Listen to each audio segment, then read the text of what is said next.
बिस्मिल्लाहिर्रहमानिर्रहीम। अस्सलामु अलैकुम दोस्तों, उम्मीद आप सब खैर आफियत से होंगे।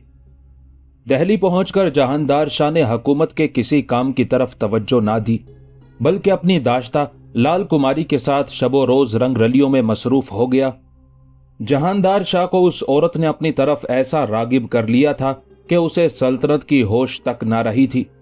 सल्तनत की उस खराब सूरत हाल की वजह से और जहानदार शाह को लाल कुमारी की तरफ रागिब देखते हुए मौका परस्त उमारा ने दोनों हाथों से दौलत समेटना शुरू कर दी थी। इस तरह सल्तनत का नज्मो नस्क दरहम बरहम हो गया था। मुअज़्ज़ज़ीन की इज्जत और आबरू भी महफूज ना रह सकी थी। दूसरी तरफ लाल कुमारी की हालत ये थी कि उसे खुश करने के लिए जहानदार शाह सालाना 2 करोड़ रुपए उसे अता करता था। मुअर्रिखीन लिखते हैं कि 2 करोड़ की उस रकम के अलावा लाल कुमारी को तोहफे तहाइफ जो मिलते थे वो उसके अलावा थे।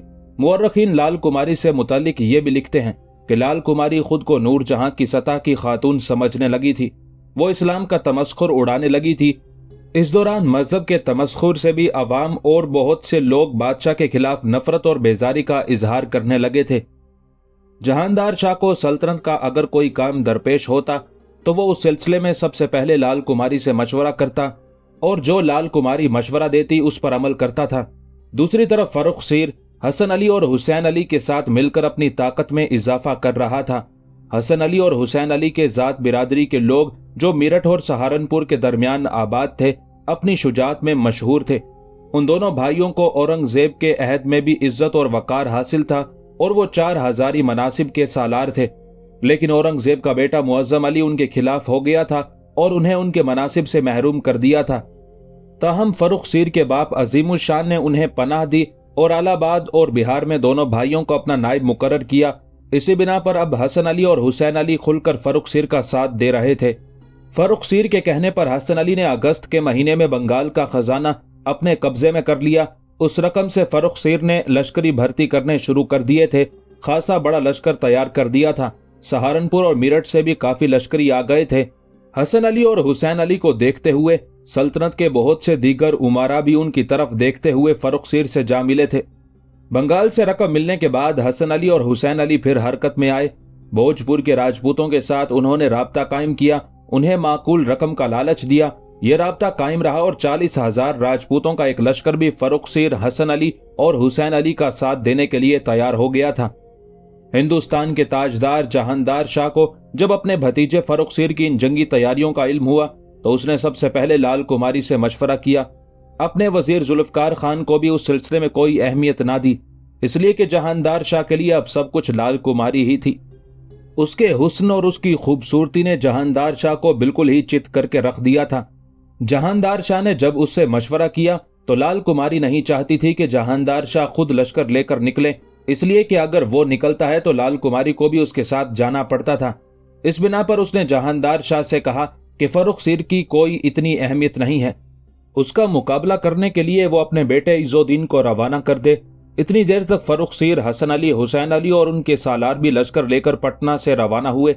उनके साथ 25,000 का अपना लश्कर था और 40,000 जंगजू राजपूत उसके अलावा थे। लाल कुमारी के मशवरे पर अमल करते हुए उनका मुकाबला करने के लिए जहानदार शाह ने अपने बेटे इज़्ज़ुद्दीन को लश्कर देकर रवाना किया ताकि वो उन्हें शिकस्त दे और मार भगाए।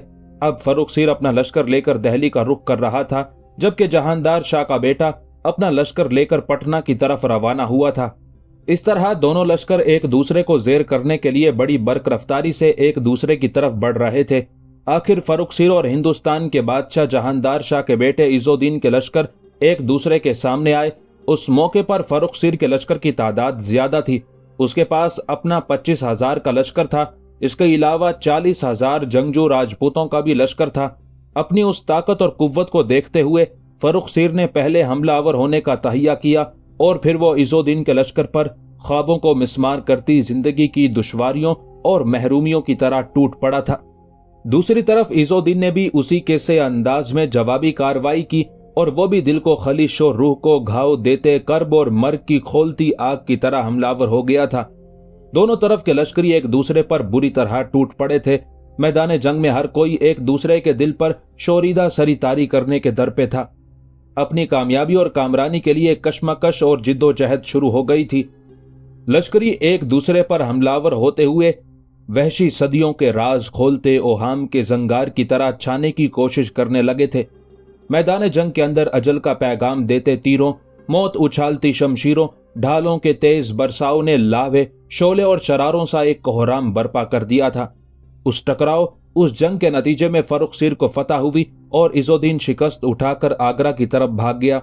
हिंदुस्तान के बादशाह जहांदार शाह को जब अपने बेटे इज़ुद्दीन की शिकस्त का हाल मालूम हुआ तो वह खुद दिल्ली से आगरा की तरफ रवाना हुआ, मगर ऐशो इशरत और लाल कुमारी की मोहब्बत ने उसे कंगाल कर दिया था। उसके पास नए लश्करी भर्ती करने के लिए भी कोई रकम ना थी। उसने किला और शाही टकसाल का सोना समेटा और लश्करियों में तकसीम कर दिया। दिसंबर के महीने में वो आगरा पहुंचा, फिर कुछ जाट कबाइल को लेकर अपने भतीजे फर्रुखसीर का मुकाबला करने के लिए सामूगढ़ की तरफ रवाना हो गया। लेकिन उसकी बदकिस्मती के सामूगढ़ की तरफ जाते हुए उसे रास्ते में खबर मिली कि उसके कुछ लश्करी खुफिया तौर पर फर्रुखसीर से मिल चुके हैं। अब ये पता नहीं कि अफवाह थी या हकीकत, लेकिन उस खबर ने जहांदार शाह को हिलाकर रख दिया था। सामूगढ़ की तरफ जाने की बजाय वो पलटा और आगरा की तरफ लौट गया। दूसरी तरफ फर्रुखसीर भी अपने चचा जहांदार का मुकाबला करने के लिए बड़ी तेजी से आगरा का रुख कर रहा था। उसके पास जहांदार शाह से कहीं बड़ा और तरबियत याफ्ता लश्कर था। आगरा शहर से बाहर जहांदार शाह ने अपने भतीजे फर्रुखसीर को रोकने और उससे जंग करने का तहिया कर लिया। 10 जनवरी को आगरा शहर से बाहर फर्रुखसीर और जहांदार शाह में होलनाक मुकाबला हुआ। उस मौके पर जहांदार शाह की बदकिस्मती के जंग से मुतालिक अपने सालारों और उमारा से मशवरा करने की बजाय वो हिंदुस्तान की हसीना और नूर जहां बनने की मुतमन्नी दाश्ता लाल कुमारी से मशवरा करता रहा। उसके उस रवैये की वजह से उसके लश्कर में जो सालार और उमारा थे वो हसद और रकाबत में मुब्तला हो गए थे। सालारों ने जब देखा कि उनका बादशाह जहांदार शाह जंग के सिलसिले में ना उनसे कोई मशवरा करता है, ना उन्हें कोई अहमियत देता है, हर बात में वो लाल कुमारी को अहमियत देता है और उससे मशवरा करता है, तब इंतकामी कार्रवाई करते हुए कुछ सालारों ने उसके लश्कर के अंदर ही लूटमार शुरू कर दी थी। आगरा से बाहर हल्का सा टकराव हुआ, जिसके नतीजे में जहांदार शाह फरार हो गया। उस मौके पर हिंदुस्तान के बादशाह जहांदार शाह की हालत ये थी कि जब वो जंग में हिस्सा लेने के लिए आया था उस वक्त वो हाथी पर सवार था और हाथी पर उसके साथ उस वक्त लाल कुमारी भी सवार थी। जिस वक्त उसने शिकस्त का मुंह देखा तो अपने हाथी को मोड़कर आगरा की तरफ भागा। उस वक्त भी लाल कुमारी हाथी पर उसके साथ सवार थी। जहांदार शाह लाल कुमारी के साथ पहले आगरा शहर में दाखिल हुआ। वहां उसने अपनी दाढ़ी मूछें साफ करवाई, एक गरीब आदमी का भेष बदला, लाल कुमारी को साथ लिया। दोनों एक बैलगाड़ी में सवार हुए और दिल्ली की तरफ रवाना हो गए। उस मौके पर जहांदार शाह को कोई पहचान ना सका। लाल कुमारी ने अपना आप ढांपा हुआ था और फिर उस मौके पर लोग ये तवक्को नहीं कर सकते थे कि हिंदुस्तान का बादशाह किसी बैलगाड़ी में भी हो सकता है। इसी बिना पर जहांदार शाह लाल कुमारी के साथ उसी बैलगाड़ी में आगरा से दिल्ली पहुंच गया। दिल्ली पहुंचकर जहांदार शाह ने औरंगजेब आलमगीर के दौर के नामवर सालार जुल्फकार खान के बाप असद खान से मदद की दरख्वास्त की। असद खान औरंगजेब आलमगीर के दौर में बड़े सरकर्दा लोगों में से था। उसे जब खबर हुई कि जहांदार शाह आगरा से शिकस्त उठाकर और भेष बदलकर दिल्ली पहुंचा है तो उसने फर्रुखसीर को खुश करने के लिए जहांदार शाह को गिरफ्तार करके किले में नजरबंद कर दिया। ये कार्रवाई करने के बाद असद खान ने तेज रफ्तार कासिद फर्रुखसीर की तरफ भिजवाया और उसे अपने और अपने बेटे जुल्फकार के ताउन का यकीन दिला दिया। जहांदार को शिकस्त देने के बाद फर्रुखसीर ने भी दिल्ली का रुख किया। फरवरी के महीने में वो दिल्ली जा पहुंचा। दिल्ली पहुंचकर सबसे पहले हिंदुस्तान के बादशाह जहांदार शाह को कत्ल किया गया। उसके बाद दिल्ली में फर्रुखसीर ने अपनी तख्त नशीनी का ऐलान किया और बाद में उसने आगरा की तरफ जाने का फैसला किया। आगरा की तरफ जाने से पहले फर्रुखसीर ने हसन अली को पहले आगरा की तरफ रवाना किया ताकि वो जहांदार शाह और उसके मुताल्लिकीन की तमाम अमलाक वगैरह जब्त कर ले। पुराने और कदीम सालार असद खान ने क्योंकि फर्रुखसीर को खत लिखा जिसके जरिए उसने अपनी और अपने बेटे जुल्फकार खान की तरफ से फर्रुखसीर की मुकम्मल इताअत की पेशकश की थी और यह भी बताया था कि उसने जहांदार शाह को कैद कर लिया है, लिहाजा उनकी कदरदानी की गई। आखिर कुछ नागुज़ीर हालात की वजह से फर्रुखसीर ने दिल्ली ही में कयाम किया। अब ममलुकत में एक इंकलाब और तब्दीली रूनुमा होनी शुरू हो गई थी। फर्रुख सिर की कुर्बत से फ़ायदा उठाते हुए तमाम पुराने उमारा को ख़त्म करके कुछ उमारा अपना इक़्तिदार कायम करना चाहते थे। इसके अलावा एक दूसरा गिरोह हुसैन अली और हसन अली का मुखालिफ था और उन दोनों गिरोहों का सरखेल और रहनुमा एक शख्स काजी अब्दुल्ला था। ये शख्स अब्दुल्ला कभी जहांगीर नगर यानी ढाका की मसनद खिलाफत पर मुतमक्किन था, वहीं से तरक्की पाई। उसके बाद इसे मीर जुमला खाने खाना के खिताब से नवाजा गया। दहली का तख्तो ताज हासिल करने के बाद फर्रुख सिर ने बख्शीगरी यानी वजारत तो हुसैन अली के सपुर्द की, उसे इमामुल मुल्क और अमीरुल उमारा का खिताब दिया। उसके बड़े भाई हसन अली को कुतुबुल मुल्क का खिताब दिया और वजारत उज़्मा उसके सपुर्द की गई। नए बादशाह फर्रुख सिर के नज़दीक ये उनकी गुज़िश्ता खिदमात का काफ़ी इनाम और आइंदा इताअत और वफादारी की ज़मानत थी। लेकिन मौर्रखीन लिखते हैं कि हुसैन अली और हसन अली शुरू ही से अपनी निगाहों में फर्रुख सिर को हकीर ख्याल करने लगे थे। दूसरी तरफ ये भी हकीकत थी कि उन दोनों की कुव्वत बाजू से उसने बादशाहत हासिल की थी।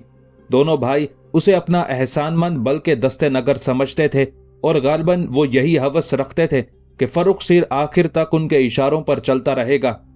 लेकिन बादशाहत में ये जहनियत दुनिया के अंदर गद्दारी समझी जाती है और हक ये है कि मुतलकुल इनानी आइन से मुतल्लिक साजगारी नहीं रखती।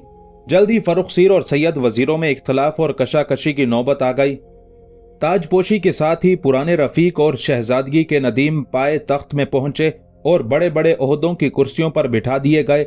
हुसैन अली और हसन अली फर्रुख सिर के उन फैसलों को नफरत की निगाह से देखने लगे थे, इसलिए कि नए मनसबदार उन दोनों भाइयों को खातिर में ना लाते थे, बल्कि उन्होंने उन दोनों सैयद बिरादरान के खिलाफ फर्रुख सिर को भड़काना शुरू कर दिया था।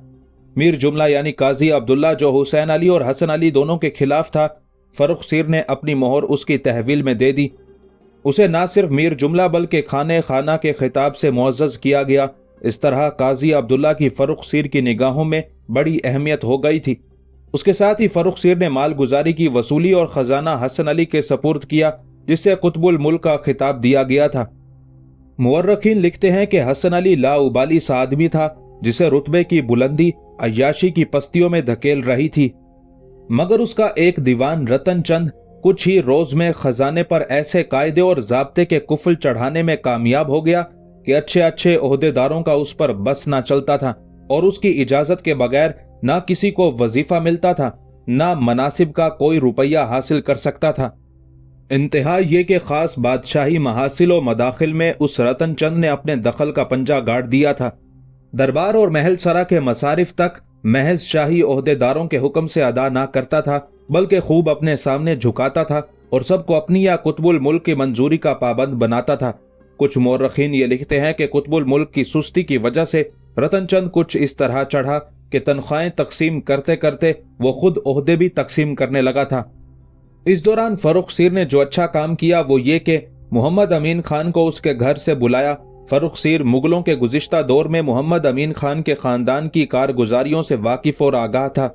इसी बिना पर उसने मोहम्मद अमीन खान को बुलाया।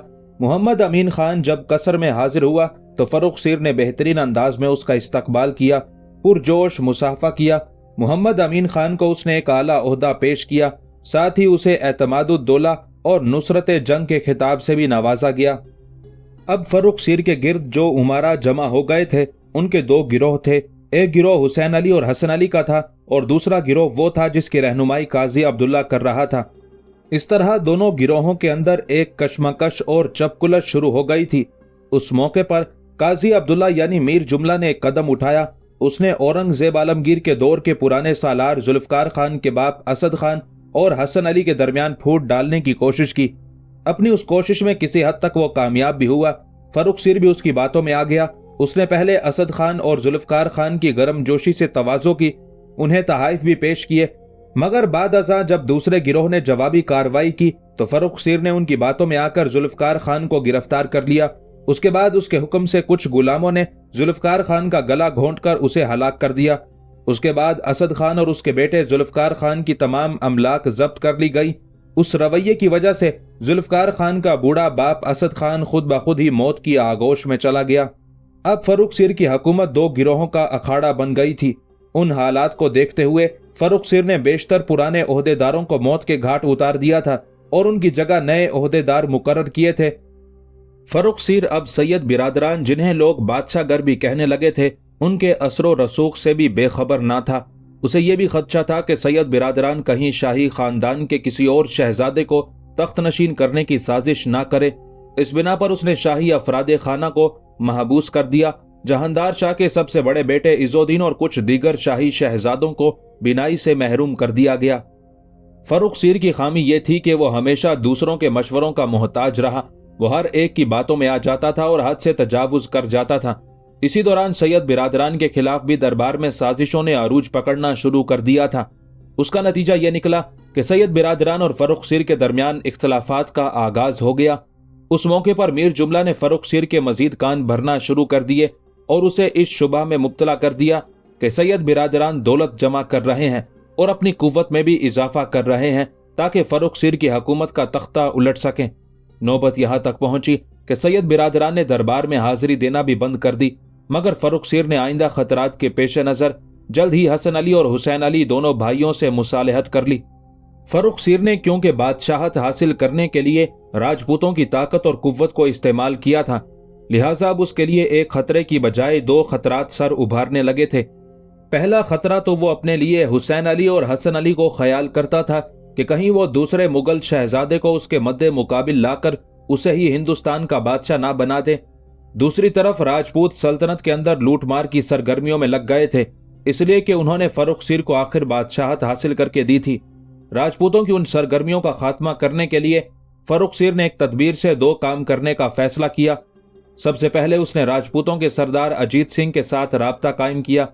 उसके बाद उसने हुसैन अली को एक लश्कर देकर राजपूतों की सरकूबी के लिए रवाना किया और साथ ही राजपूत सरदार अजीत सिंह को खत लिखा कि वो किसी न किसी तरह हुसैन अली को मौत के घाट उतार दे। हुसैन अली लश्कर लेकर राजपूतों की तरफ बढ़ा। मारवाड़ के करीब जब वो पहुंचा तो राजपूतों के सरदार अजीत सिंह ने देखा कि जो लश्कर उसके पास है उससे कई गुना बड़ा लश्कर उस पर हमलावर होने के लिए हुसैन अली लाया है। लिहाजा राजपूतों के सरदार अजीत सिंह को यकीन हो गया कि वो उस लश्कर का मुकाबला नहीं कर सकता, अगर करेगा तो मौत के घाट उतार दिया जाएगा। लिहाजा उसने जंग से पहले ही पसपा होना शुरू किया और बीकानेर के सहराओं की तरफ पीछे हटता चला गया। दूसरी तरफ हुसैन अली भी उसका ताकुब करता रहा। गर्मी की शिद्दत और भूख प्यास से दोनों लश्करों की हालत नागुफ्ताबे हो गई थी।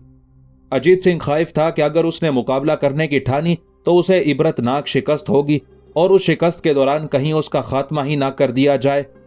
लिहाजा उसने हुसैन अली के सामने हथियार डाल दिए, इताअत कबूल कर ली और यह वादा किया कि वो अपनी एक लड़की को फर्रुख सीर के साथ ब्याह देगा, साथ ही अपने एक लड़के अजय सिंह को दरबार में यरगमाल के तौर पर भेज देगा। उसने ये भी कहा कि आइंदा अपनी इताअत के इजहार के तौर पर वो खुद भी फर्रुख सीर के लश्कर में शामिल हो जाएगा। इस तरह हुसैन अली कामयाबी हासिल करके अपने लश्कर के साथ दहली लौट गया। फर्रुख सीर चाहता था कि अजीत सिंह के हाथों हुसैन अली का खात्मा करा दे। जब उसमें नाकामी हुई तो उसने अपने गिर्द हिफाजत का एक हिसार बनाना शुरू कर दिया। हुसैन अली और हसन अली से खौफजदा होकर उसने अपने गिर्द दो खास आदमियों को मुकर्रर किया। एक तो पहले ही उसके पास था, यानी मीर जुमला खान। दूसरा शख्स खाने दोरा था, उसे भी उसने आला मनसब पर कायम किया। लश्कर पर भी उसकी गिरफ्त रखी। साथ ही ममलुकत के फैसले करने के लिए वो उन दोनों ही से मशवरे करने लगा था। जहां तक अली मर्दान, फैरोज मिर्जा और नासिर खुसरू के बाप मोहम्मद अमीन का ताल्लुक था, उसे वजारत का मनसब भी मिल चुका था। बेहतरीन खिताब भी इनायत हुए थे, लेकिन वो बिल्कुल खामोश था। उसने किसी धड़े का साथ ना दिया। गो उसे हसन अली, हुसैन अली और उनके खानदान के कुछ दीगर अफराद से शिकवे, शिकायतें और रकाबतें भी थी। फिर वो अपना इंतकाम लेने के लिए मुनासिब वक्त की तलाश में था, इसलिए कि उस मौके पर हुसैन अली और हसन अली का इक्तदार तो अपने अरूज पर था। उनके खिलाफ हरकत में आना अपनी मौत को दावत देने के मुतरादिफ था। हसन अली और हुसैन अली ने जब देखा कि उन्हें नजरअंदाज करते हुए फर्रुख सीर तो मीर जुमला और खाने दोरा को अहमियत देने लगा है, लिहाजा एक बार फिर दोनों भाइयों ने दरबार में हाजिरी बंद कर दी और अपने घरों में बंद हो गए। साथ ही उन्होंने अपने दिफा के लिए इंतजामात भी कर लिए थे। जब कुछ दिन खामोशी रही तो हसन अली और हुसैन अली ने एक और कदम उठाया। दरअसल वो भी फर्रुख सीर को अपने सामने झुकाना चाहते थे। उन दोनों ने फर्रुख सीर के नाम अपने इस्तीफे भेज दिए। फर्रुख सीर ने एक बार फिर मुसालहत की कोशिश की। उस मुसालहत की गुफ्तगू के दौरान हसन अली और हुसैन अली दोनों ने कुछ शराइत पेश की। पहली शर्त यह थी कि मीर जुमला को दहली से निकाला जाए और उसे कहीं और भेज दिया जाए। फर्रुख सीर ने उनकी उस शर्त को कबूल कर लिया और मीर जुमला को बिहार का हाकिम बनाकर रवाना कर दिया। दूसरी शर्त यह पेश की गई कि हुसैन अली को दक्कन का वायसराय मुकर्रर किया जाए। फर्रुख सियर ने उस शर्त को भी कबूल कर लिया। लिहाजा हुसैन अली एक लश्कर लेकर दक्कन की तरफ रवाना हो गया। इसी दौरान फर्रुख सियर ने राजपूतों के सरदार अजीत सिंह की लड़की से शादी कर ली, जो अभी 9 उम्र ही थी। अपने गिर्द मंडलाने वाले उन 2 गिरोहों से फर्रुख सियर को कुछ सुकून और आसूदगी हासिल हुई थी कि उसके लिए सिखों का मसला उठ खड़ा हुआ, इसलिए कि इससे पहले सिखों के मसनूई और नाम नेहाद गुरु ने रूपोशी इख्तियार कर ली थी। उसे शाम गुरु और बंदा बैरागी का नाम भी दिया गया था। फिर अचानक ही बंदा बैरागी नमूदार हुआ और साडोरा के करीब अपनी ताकत उसने मरकूज करना शुरू कर दी। उसने परपुर्जे निकालने शुरू कर दिए और इर्द गिर्द के इलाकों पर हमलावर होकर लूट मार का बाजार गर्म कर दिया। फर्रुख सियर को जब शाम गुरु यानी बंदा बैरागी की उन कार्रवाइयों की इत्तला मिली तो उसने लाहौर के अपने हाकिम अब्दुल समद खान को पैगाम भेजा कि सिखों के गुरु बंदा बैरागी का कोई बंदोबस्त करें। यह पैगाम मिलने के बाद अब्दुल समद फौरन हरकत में आया और जिस किले में बंदा बैरागी ने कयाम किया हुआ था उस किले का उसने मुहासरा कर लिया। चंद रोज की जंग के बाद सिख लश्कर को लोहगढ़ में पनाह लेना पड़ी। अब्दुल समद आगे बढ़ा, लोहगढ़ पर हमलावर हुआ और बंदा बैरागी को उसने फिर पहाड़ियों में पनाह लेने पर मजबूर कर दिया था। कुछ दिनों बाद बंदा बैरागी ने रोपड़, कलानौर और बटाला के अजला में मुख्तलिफ जगहों कस्बों पर हमले शुरू कर दिए और दोबारा लूटमार का बाजार गर्म कर दिया। उसकी उन कार्रवाइयों से तंग आकर फर्रुख सियर ने मुगलों का एक लश्कर उसकी सरकूबी के लिए रवाना किया। ये लश्कर बंदा बैरागी पर चढ़ दौड़ा और उसे गुरदासपुर में पनाह लेने पर मजबूर कर दिया। आखिर मुगल लश्कर ने बंदा बैरागी पर हमलावर होते हुए उसका नाक में दम कर दिया। तब बंदा बैरागी एक हमले के दौरान गिरफ्तार हो गया। उसके सरकर्दा साथियों और लश्करियों में से अक्सर को मौत के घाट उतार दिया गया। इस तरह बंदा बैरागी और उसके साथियों को पहले जुलूस की सूरत में दिल्ली के बाजार में घुमाया गया और 15 मार्च को उसे मौत के घाट उतार दिया गया। इस तरह फर्रुख सियर के दौर में उठने वाली सिखों की उस शोरिश और बगावत का भी खात्मा कर दिया गया था। इन कामों से फरागत पाने के बाद फर्रुख सियर अपनी दादी मेहर परवर की खिदमत में हाजिर हुआ। उस वक्त वहां मोहम्मद शाह के अलावा उसकी रजाई बहन रहीमुन्निसा भी बैठी हुई थी। फर्रुख सियर क्योंकि हिंदुस्तान का बादशाह था, लिहाजा मोहम्मद शाह और रहीमुन्निसा दोनों ने अपनी जगह से उठकर उसका इस्तकबाल किया। फर्रुख सियर क्योंकि उम्र में काफी बड़ा था, रहीमुन्निसा का सर चूमकर उसे प्यार किया। मोहम्मद शाह को उसने गले लगाया, फिर अपनी दादी के दोनों घुटने पकड़ते हुए बैठ गया। उस मौके पर उसकी दादी मेहर परवर कुछ देर तक बड़े गौर से उसकी तरफ देखती रही, फिर कहने लगी, फर्रुख सियर मेरे बेटे, मैं देखती हूं कि सल्तनत के अंदर अफरा तफरी और हलचल मची हुई है। मेरे बच्चे, मुझे अब कोई चरका लगाने की कोशिश ना करना। क्या तुम्हारी दादी के लिए इससे बड़ा कोई दुख भी हो सकता है कि उसके 4 बेटे तख्त नशीनी की जंग लड़ते हुए एक दूसरे के हाथों मारे गए हैं। बड़ी सख्त जान हूं जो इस कदर सदमे बर्दाश्त करने के बाद भी बची हुई हूं। मेरे बेटे, इस मौके पर मेरी तुमसे इस्तदा है कि अब मेरे खानदान में से किसी और को मौत के घाट ना उतारना। ये सदमे मेरे लिए नाकाबिले बर्दाश्त होंगे। इस मोहम्मद शाह को देखो, ये मेरा यूं जानो आखिरी सहारा है। बेटे, इसे दुश्मनों की नजर ना लगने देना, भाई समझकर इसका ख्याल रखना। अगर ऐसा नहीं करोगे तो याद रखना, कयामत के रोज तुम्हारा दामन होगा और मेरे हाथ। यहां तक कहने के बाद मेहर परवर जब खामोश हुई तब फर्रुख सियर बड़े गौर से अपनी दादी की तरफ कुछ देर देखता रहा, फिर कहने लगा, अम्मा, मैंने किसी पर जुल्म और ज्यादती नहीं की। मेरा बाप तुम्हारा बेटा था, उसके साथ जो जुल्म हुआ मैंने उसका इंतकाम लिया है। अम्मा, जहां तक मेरे ताया और चचा के बेटों का ताल्लुक है, अपनी अपनी जगह बैठे हुए हैं, उन्हें कुछ नहीं कह रहा।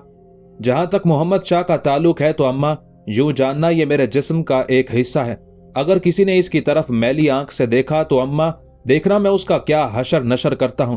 अम्मा, मैं ऐसा करूंगा जैसा तुम चाहोगी। पर दादी अम्मा, मैं तो 2 इंतहाई अहम कामों के सिलसिले में आपकी खिदमत में हाजिर हुआ हूं। जवाब में मेहर परवर ने थोड़ी देर तक जुस्तजू भरे अंदाज में उसकी तरफ देखा, फिर कहने लगी, अगर तुम 2 अच्छे मौजू पर मुझसे गुफ्तगू करना चाहते हो तो बेटे मुझे खुशी होगी। अगर फिर किसी की जान लेने से मुतालिक मुझसे मशवरा करना है तो ऐसी गुफ्तगू मेरे सामने ना ही करो तो अच्छा है। ताहम अगर तुम कोई ऐसा इकदाम करना चाहते हो तो फिर 2 काम करो, या तो मेरे कानों में सीसा डाल दो ताकि मेरी समात खत्म हो जाए और मैं कुछ ना सुनूं, या मेरा खात्मा कर दो। इसलिए कि इससे आगे मेहर परवर कुछ ना कह सकी। फर्रुख सियर ने उसके मुंह पर हाथ रख दिया, फिर इंतहाई अकीदत से उसके घुटने पकड़े, फिर कहने लगा, दादी अम्मा, ऐसी कोई बात नहीं। पहले आप सुने तो सही मैं क्या कहना चाहता हूं। मेहर परवर उसके कहने पर खामोश हो गई। लिहाजा फर्रुखसियर ने कहना शुरू किया, अम्मा, पहला काम जो मैं करना चाहता हूं और जिसके लिए आपकी इजाजत हासिल करना चाहता हूं वो ये कि मैं अपनी बेटी को अपने भाई मोहम्मद शाह से मंसूब करना चाहता हूं। बोलो अम्मा, अब आपका क्या ख्याल है? इसलिए कि मेरी बीवी और मेरे घर के दीगर अफराद ऐसा चाहते हैं। मोहम्मद शाह भी इस वक्त पास ही बैठा हुआ है, आप भी मौजूद हैं। दोनों अगर मशवरा करना चाहते हैं तो मैं चला जाता हूं, सोच समझकर मुझे बता दीजिएगा। फर्रुखसियर के उन अल्फाज पर मेहर परवर के चेहरे पर गहरी मुस्कुराहट नमूदार हुई थी। फिर वह फर्रुखसियर को मुखातिब करके कहने लगी, मेरे बेटे, अगर तुम ऐसा चाहते हो तो यूं जानो इसमें तो मेरी खुशी और तमानियत है। मोहम्मद शाह यहीं बैठा हुआ है, इससे पूछ लेते हैं, तुम्हें कहीं जाने की जरूरत नहीं है।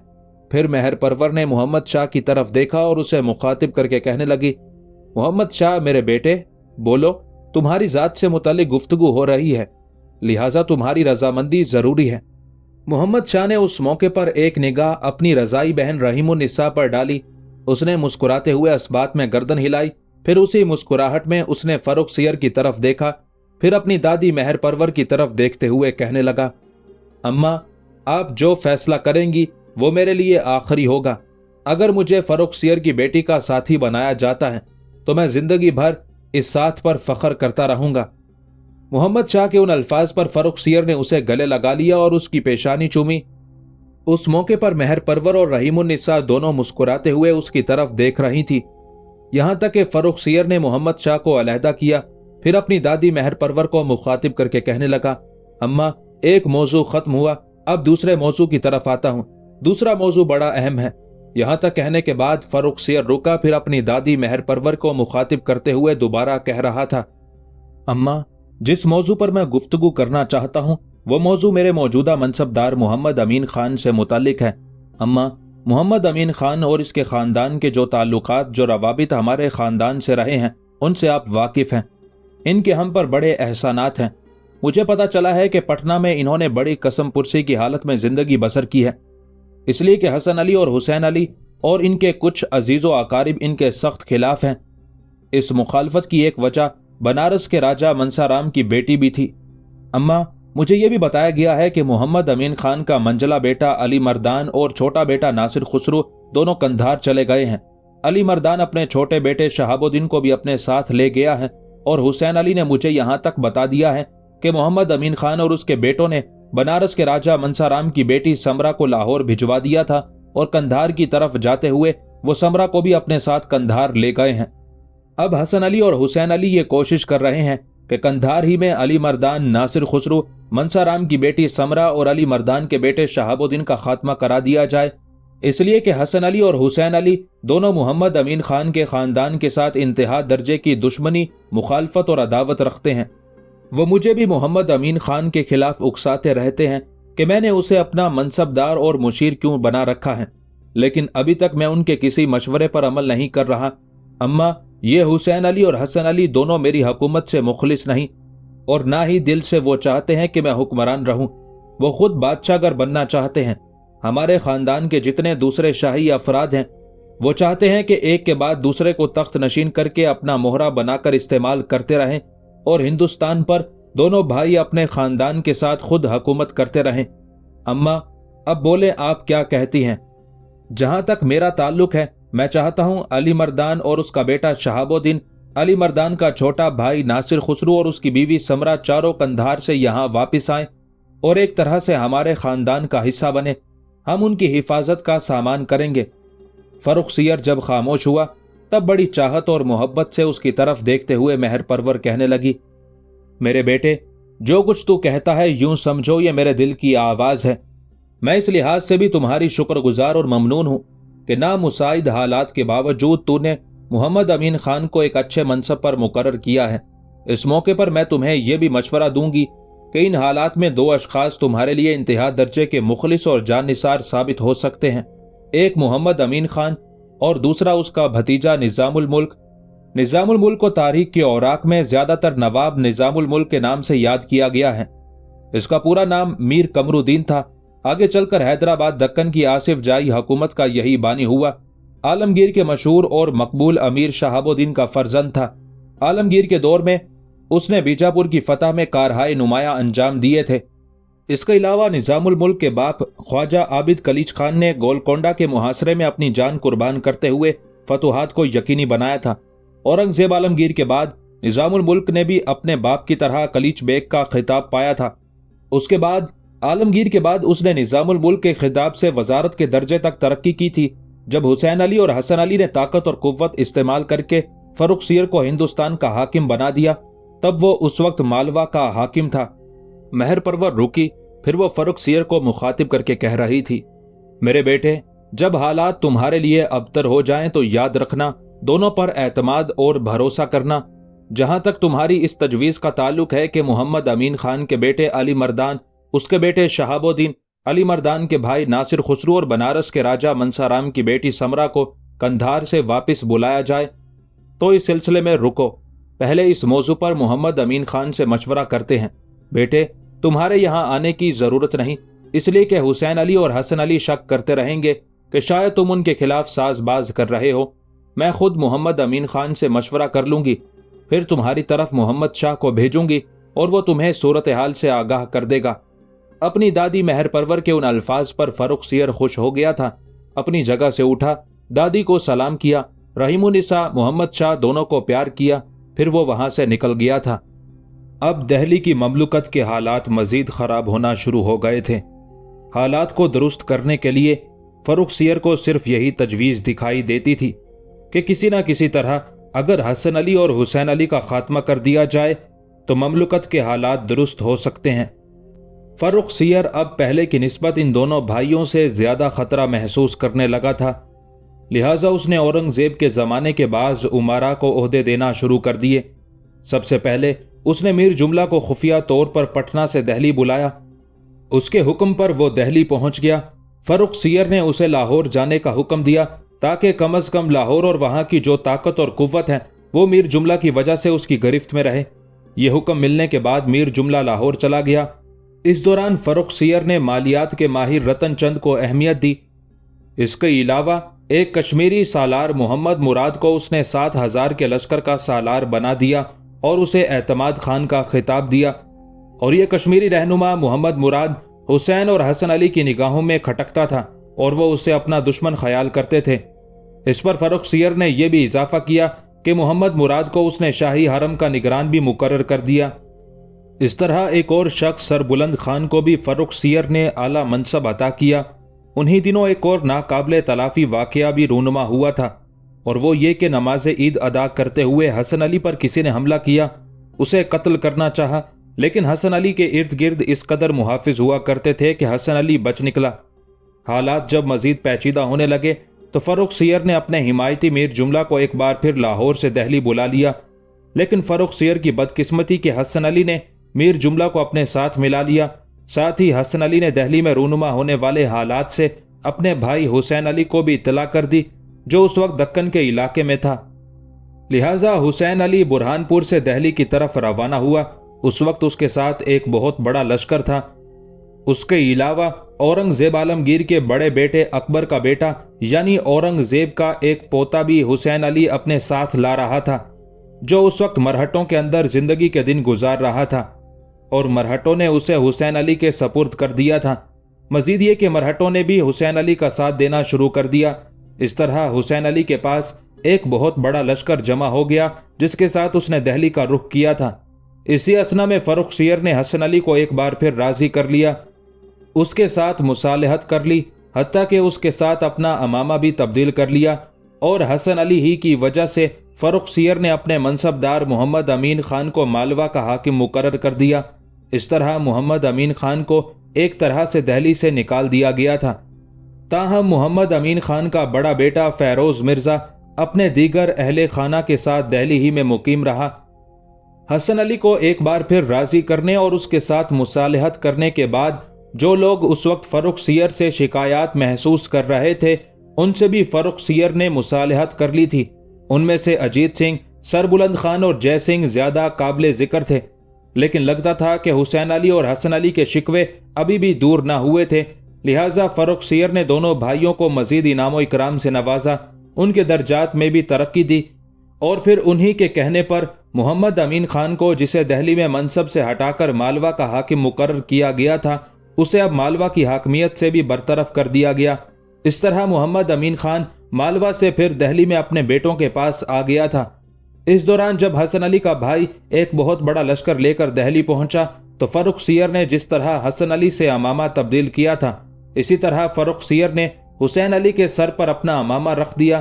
دراصل اسے اس وقت یہ خوف تھا کہ کہیں حسین علی اورنگزیب عالمگیر کے پوتے کو تخت نشین نہ کر دے، اس لیے کہ اس وقت حسین علی اور حسن علی ایک طرح سے بادشاہ گر بن چکے تھے، جس کو چاہتے تخت پر بٹھا دیتے تھے، جسے چاہتے تھے خون میں نہلا کر تخت سے اتار سکتے تھے۔ اسی دوران حسین علی کو کسی نے یہ خبر دے دی کہ فرخ سیر اس کا مقابلہ کرنے کے در پہ ہیں۔ اس خبر کی کوئی تحقیق نہ کی گئی۔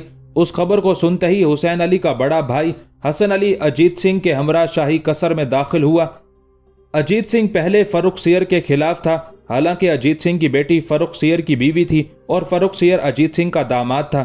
اس موقع پر حسن علی اور اجیت سنگھ کے ساتھ ایک خاصا بڑا لشکر تھا، جس کے ذریعے انہوں نے محل کے دروازے بند کر دیے۔ چھوٹا بھائی حسین علی جو اس سے پہلے اپنے لشکر کے ساتھ دہلی میں قیام کیے ہوئے تھا، وہ بھی دہلی میں داخل ہو گیا۔ اس دوران شہر کے اندر یہ افواہ گرم ہو گئی کہ فرخ سیر کو معزول کر دیا گیا ہے۔ اس ناموافق خبر کو سن کر جب بہت سے امراء نے محل میں داخل ہونے کی کوشش کی تو انہیں ناکامی ہوئی۔ حسن علی، حسین علی اور ان کے حمایتیوں نے انہیں محل میں داخل نہ ہونے دیا۔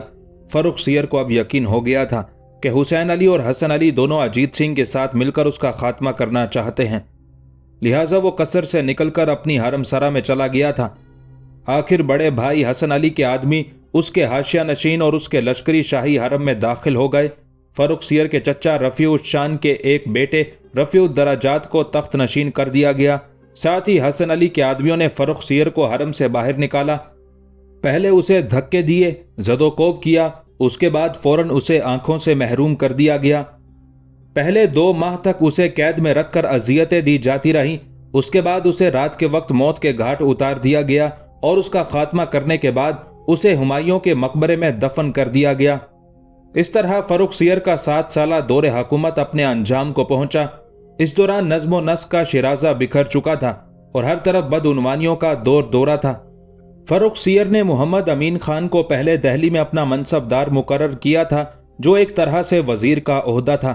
پھر اس کے مخالفین کے تنگ کرنے پر اسے دہلی سے نکال کر مالوا کا حاکم مقرر کر دیا تھا، جبکہ مالوا کا اس سے پہلے محمد امین خان کا بھتیجا نظام الملک حاکم تھا۔ لیکن دہلی کے افراتفری کے حالات دیکھتے ہوئے نظام الملک اپنے اہل خانہ کو لے کر دکن کی طرف چلا گیا تھا۔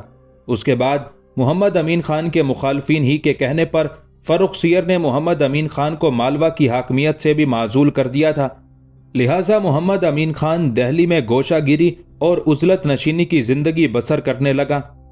محمد امین خان ایک روز اپنے بڑے بیٹے فیروز مرزا، اپنے پوتوں میں سے عباد الدین کاورد خان، شرف الدین، اپنی بیوی مہر النساء اور اپنی دونوں بہوؤں تقدیس خانم اور کرہ خاتون کے ساتھ بیٹھا گھریلو موضوعات پر گفتگو کر رہا تھا۔ فیروز مرزا کی بیوی تقدیس خانم اور اس سے چھوٹے بھائی علی مردان کی بیوی کرہ خاتون دونوں سگی بہنیں تھیں۔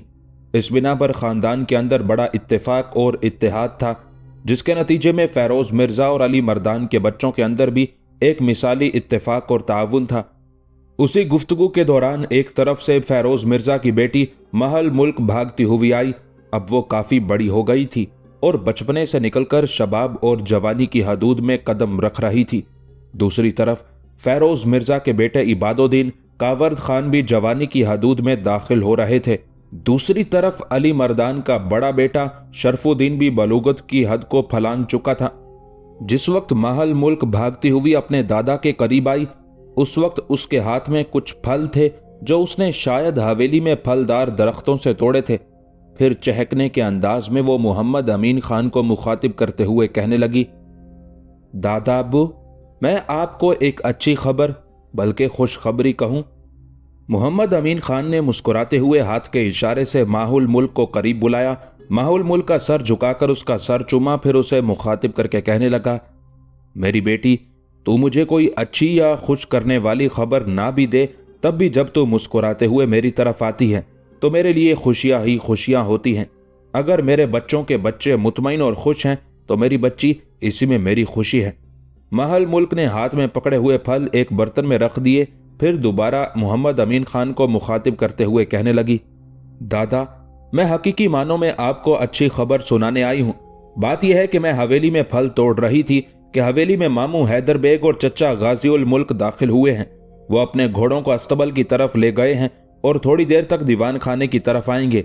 हैदर बेग तकदीस खानम और करा खातून का भाई था, जबकि गाजी उल मुल्क मोहम्मद अमीन खान के भतीजे और मालवा के साबिक हाकिम निजामुल मुल्क का बेटा था। महल मुल्क के उन अल्फाज के जवाब में दीवान खाने में बैठे सब लोग उन दोनों की आमद पर खुशी का इजहार कर रहे थे। उस मौके पर मोहम्मद अमीन खान कुछ कहना चाहता था कि हैदर बेग और गाजी उल मुल्क दोनों अपने कंधों पर चर्मी खुरजीने डाले दीवान खाने में दाखिल हुए थे। सबसे पहले दोनों मोहम्मद अमीन खान, फेरोज मिर्जा, शरफुद्दीन, इबादुद्दीन कावर्द खान से बारी बारी गले मिले, फिर मेहरुन्निसा, करा खातून और तकदीस खानम की खिदमत में सलाम कहा और आखिर में उन्होंने बड़े प्यारे अंदाज में माहुल मुल्क के सर पर हाथ फेरा था। फिर दोनों मोहम्मद अमीन खान के सामने बैठ गए। कुछ देर खामोशी रही। उसके बाद गुफ्तगू का आगाज माहुल मुल्क के मामू हैदर बेग ने किया। मोहम्मद अमीन खान की तरफ देखते हुए वो कह रहा था, आपको हुकूमत के आला मनसब पर मुकर्रर करने, फिर माजूल करके मालवा का हाकिम बनाने और वहां से भी माजूल कर देने की सारी खबरें हम तक पहुंची हैं। जिन लोगों के कहने पर ऐसा हुआ है उन्हें आप भी जानते हैं, हम भी उनसे आगाह हैं। हम इस वक्त दक्कन की तरफ से आ रहे हैं और हमारे पास आपके भतीजे निजामुल मुल्क का ये पैगाम है कि आप अब कंधार से भाई अली मर्दान और नासिर खुसरो, शहाबुद्दीन और समरा खातून को वापस बुला लें। निजामुल मुल्क एतराज और खफगी का इजहार कर रहे थे कि आपने उन्हें कंधार भेजा ही क्यों। अगर कंधार के मीर वैस ने भाई अली मर्दान को बुलाया था तो अली मर्दान अकेले जाते, चंद दिन वहां रहकर चले आते, मीर वैस से मिल लेते, नासिर खुसरो और यहां तक कहते कहते हैदर बेग को रुक जाना पड़ा, इसलिए कि मोहम्मद अमीन खान बोल उठा, बेटे तुम लोग सूरत हाल को नहीं समझते। समरा बेटी की वजह से पटना के हुक्मरान जो अब बादशाहगर बन गए हैं हमारे दुश्मन हो गए थे। बनारस के राजा मंसाराम की राय से हमने समरा को लाहौर के हाकिम अब्दुल समद की तरफ भिजवा दिया था। ऐसा हमने उसके तहफ़्फ़ुज़ की खातिर किया था। अगर हमने नासिर खुसरो को यहीं रखना होता तो फिर समरा को लाहौर भेजने की क्या ज़रूरत थी। पहले हमने इरादा किया था कि नासिर खुसरो को भी लाहौर भेज देंगे, वहां अब्दुल समद नासिर खुसरो और समरा की शादी का एहतमाम कर देता और दोनों मियाँ बीवी कुछ अरसा लाहौर ही में क़याम करते, और जब यहाँ के हालात दुरुस्त हो जाते तो फिर हम दोनों को वापस बुला लेते। पर मेरे बच्चों, शायद कुदरत को ऐसा मंजूर न था, इसलिए कि इसी दौरान कंधार के हमारे अजीज मीर वैस का एक कासिद जिसका नाम मीरान शाह था वो यहाँ पहुंचा और उसने ये पैगाम दिया कि अली मर्दान को मीर वैस ने कंधार बुला लिया है। लिहाजा हमने इसी में बेहतरी समझी कि अली मर्दान जब मीर वैस के बुलावे पर कंधार जाए तो जाते हुए नासिर खुसरो को भी अपने साथ ले जाए और लाहौर में नासिर खुसरो और समरा की शादी का एहतमाम करके दोनों को कंधार ले जाए। उस मौके पर अली मर्दान चूंकि अपने छोटे बेटे शहाबुद्दीन को भी अपने साथ ले जाने का ख्वाहिशमंद था, लिहाजा हमने उसे इजाज़त दे दी। मोहम्मद अमीन खान यहाँ तक कहने के बाद जब खामोश हुआ तब इस बार हैदर बेग की बजाय गाजी उल मुल्क बोल उठा और मोहम्मद अमीन खान की तरफ देखते हुए कहने लगा, दादा आप किस किस्म की गुफ्तगू कर रहे हैं? याद रखिएगा जो हालात हम पर इस वक्त गुजर रहे हैं, इन हालात में इज्जत ऐसे ही आदमी की होती है जो इज्जतदार की इज्जत करे और जो इज्जत ना कराना चाहे उसे उसी के अंदाजों के मुताबिक ही जवाब दे। लिहाजा हम आपके पास सिर्फ ये गुजारिश करने आए हैं कि आप फिलफौर भाई अली मर्दान, नासिर खुसरो, समरा खातून और शहाबुद्दीन को वापस बुला लें। बहुत से लोग इस मौजू पर हमारा ठट्ठा और मजाक करने लगे हैं कि हमने बुज़दिली का मुजाहरा करते हुए अपने कुछ अफराद खाना को उनकी हिफाजत के लिए कंधार भेज दिया है। गाजी उल मुल्क जब खामोश हुआ तब इस बार हैदर बेग सख्त गुस्से और बेचैनी का इजहार करते हुए कहने लगा, उम्मीद है आप हमारी इस इल्तिमास को अहमियत देंगे। निजामुल मुल्क ने हमें आपकी तरफ भिजवाते हुए सख्ती के साथ ताकीद की थी कि आपको इस बात पर आमादा किया जाए कि चारों को कंधार से वापस बुला लिया जाए। लिहाजा मैं एक बार फिर गुजारिश करूंगा कि आप चारों को कंधार से वापस बुला लें। हम सब निजामुल मुल्क के साथ मिलकर दक्कन में कुव्वत जमा कर रहे हैं और अब किसी ने हमारे साथ शैतानी खेल खेलना चाहा तो उसके दामन, उसकी झोली में पिछताओं के सिवा कुछ नहीं रहेगा। आप हम दोनों के साथ वादा कीजिए कि आप हमारे कहने पर उन चारों को कंधार से वापस बुला लेंगे। मोहम्मद अमीन खान ने मुस्कुराते हुए हैदर बेग की तरफ देखा, फिर कहने लगा, हैदर बेग, मैं जानता हूं तुम्हें उनका किस कदर एहसास है, इसलिए कि तुम करा खातून और तकदीस खानम के भाई हो। तुम क्या समझते हो कि मुझे अपने दोनों बेटे, अपना पोता याद ना आते होंगे? मैं चाहता हूं वो मेरी आंखों के सामने रहें। तुम दोनों इस बात से आगाह हो कि अपने सारे बच्चों में से मैं शहाबुद्दीन को सबसे ज्यादा चाहता हूं, उससे मोहब्बत करता हूं। वैसे तो मुझे सारे ही बच्चे अजीज हैं, ये मेरी फुलवारी के फूल हैं, लेकिन वो फूल बड़ा अनोखा है। मैं उसे अपनी हवेली का गोहरे आबदार ख्याल करता हूं।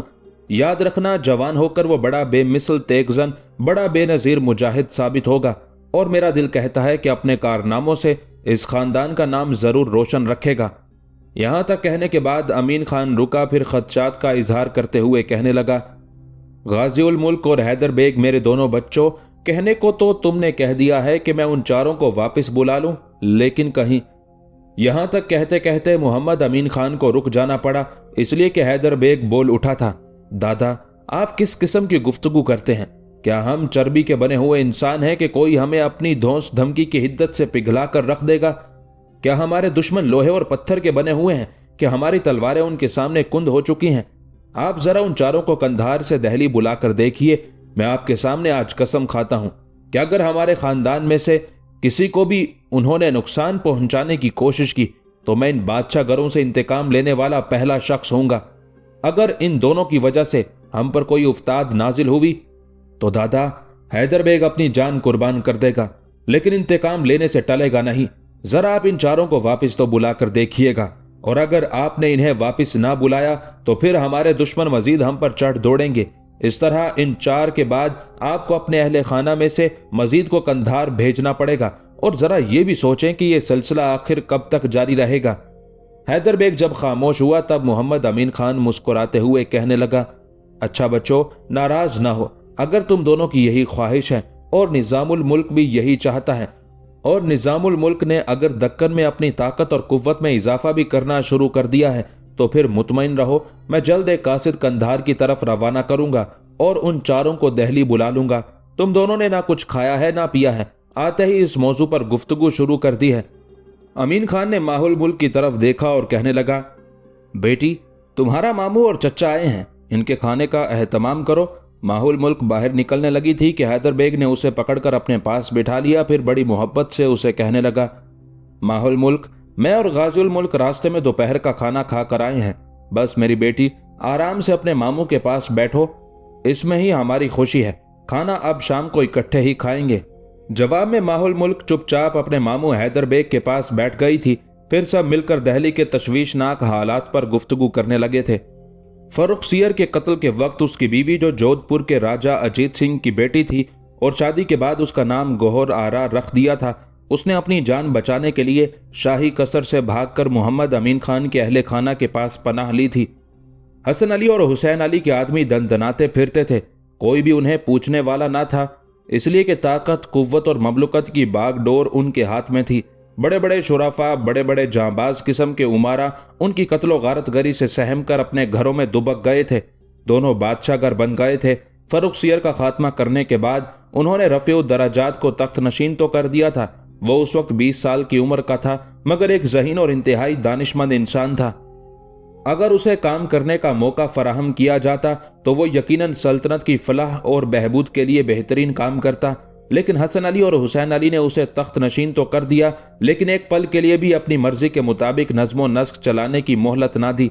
दरअसल हुसैन अली और हसन अली दोनों भाई अब बादशाहगर बनकर खुद बरसरे इक्तदार रहने का तहिया कर चुके थे।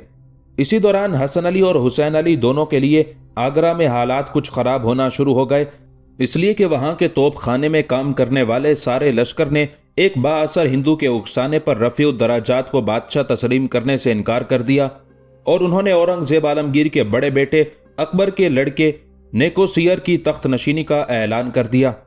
दूसरी तरफ नया बादशाह रफ़ीउद दराजात एक अरसे से अलील और बीमार चला आ रहा था। उन हालात को देखते हुए उसकी बीमारी में मजीद इजाफा हो गया, जिसकी बिना पर बादशाहगर हसन अली और हुसैन अली ने 4 जून को रफ़ीउद दराजात को माजूल कर दिया, और उस बेचारे की किस्मत के वो सिर्फ चंद हफ्ते हिंदुस्तान का हुक्मरान रहने के बाद अपनी माजूली के सिर्फ 1 हफ्ते बाद इंतकाल कर गया। 6 जून को बादशाह गरों ने मरने वाले बादशाह रफ़ीउद दराजात के बड़े भाई और औरंगजेब आलमगीर के पोते रफ़ीउस शान के बेटे रफ़ीउद्दौला को तख्त नशीन कर दिया। मगर वो भी एक खिलौने की तरह था। हुकूमत तो दरकिनार, उसे अपनी ज़ाती ज़िंदगी में भी आज़ादी हासिल ना थी। सल्तनत के अंदर हसन अली और हुसैन अली जैसा चाहे खेल खेलने लगे।